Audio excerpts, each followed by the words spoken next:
Assalamualaikum warahmatullahi wabarakatuh. Perkenalkan, nama saya Mutmainah Subakir, salah satu praktikan di Laboratorium Diagnosa Klinik Veteriner Universitas Hasanuddin Fakultas Kedokteran, Program Studi Kedokteran Hewan. Nah, dalam video ini saya akan membahas mengenai cara pemeriksaan pada sapi. Pada video ini, sapi yang akan ditampilkan adalah sapi betina. Sebelum masuk ke cara pemeriksaannya, saya akan menjelaskan mengenai faktor yang mempengaruhi kesehatan sapi. Terdapat 3 hal yang mempengaruhi kesehatan sapi, yaitu kualitas pakan yang diberikan, kondisi dan kebersihan lingkungan, serta daya tahan tubuh ternak. Nah, kualitas pakan yang diberikan. Nah, pakan ini dia merupakan hal yang penting dalam beternak sapi. Pakan yang bernutrisi, segar, dan bebas dari zat kimia berbahaya merupakan pakan yang paling baik untuk ternak sapi, terutama yang bisa memenuhi kebutuhan pokok nutrisi seperti energinya, proteinnya, dan serat kasarnya. Jika pakan yang diberikan tidak sesuai, maka akan terjadi kekurangan gizi yang menyebabkan target bobot tidak mencapai, dan bahkan sapi akan mudah terserang penyakit. Nah, berdasarkan kondisi dan kebersihan lingkungan, di sini termasuk sirkulasi udara dan perubahan suhu lingkungan. Perubahan suhu yang ekstrim dapat mengakibatkan stres pada ternak. Selain itu, kondisi lingkungan kandang yang kotor akan menjadi sarang bagi agen penyakit.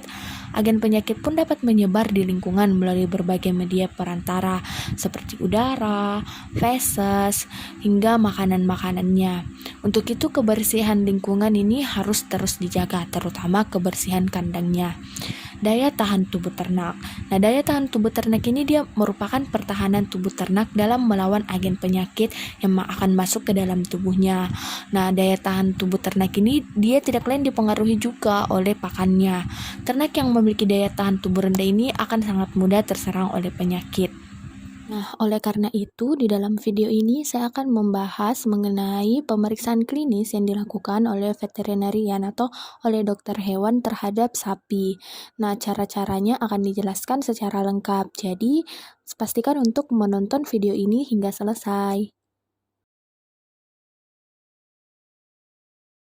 Pertama yang dilakukan adalah melakukan inspeksi atau pengamatan. Hal yang diamati adalah kelakuan atau behavior, kondisi tubuh, bentuk abdomen, cara berjalan, gerakan dada saat respirasi, dan abnormalitas lainnya. Pada video ini tidak ditemukan abnormalitas. Ketika berhadapan dengan klien atau pemilik hewan, sebaiknya dilakukan anamnesis atau sejarah kesehatan hewan, riwayat penyakit, jenis pemberian pakan ataupun obat. Pemeriksaan yang akan dilakukan dalam video ini adalah pemeriksaan tubuh mulai dari ekor hingga kepala, pemeriksaan kulit, pemeriksaan temperatur hingga vulva. Pemeriksaan vulva dilakukan dengan memeriksa mukosa dan CRT atau capillary refill time. Setelah itu dilakukan palpasi paralumbar fossa. Pemeriksaan mortalitas rumen atau pergerakan rumen dilakukan dengan merasakan frekuensi, isi, konsistensi, dan ketegangan atau kekuatannya.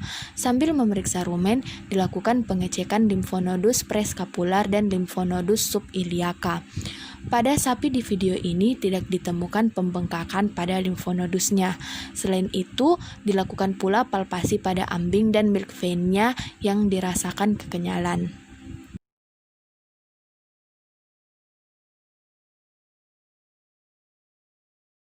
Selanjutnya adalah auskultasi.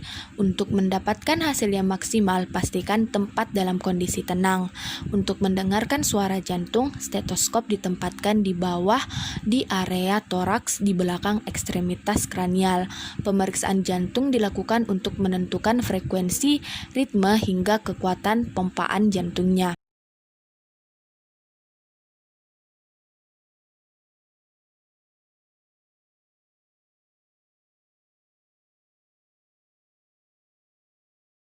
Selanjutnya adalah auskultasi trakea dan auskultasi rumen serta retikulum.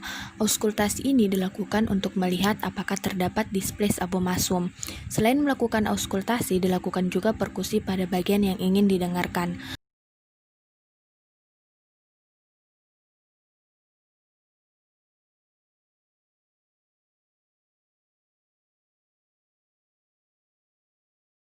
Suara denting musik akan muncul jika abomasum mengalami displace, dan jika dalam kondisi succession akan terdengar suara percikan.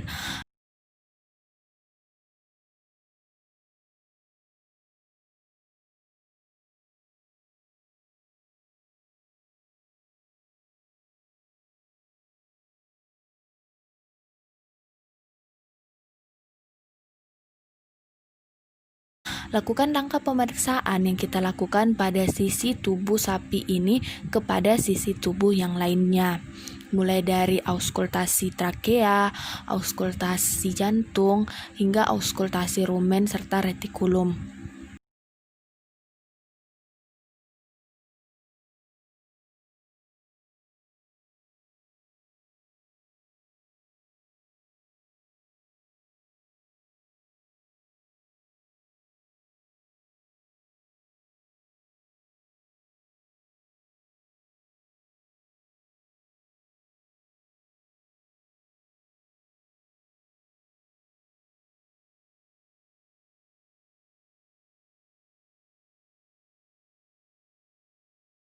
Setelah itu dilakukan pemeriksaan pada kepala dan juga leher serta bagian brisket dan submandibular untuk melihat apakah terdapat edema atau tidak.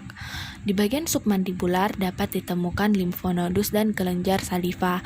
Jika dalam kondisi normal, maka kedua organ tersebut tidak akan mengalami pembengkakan.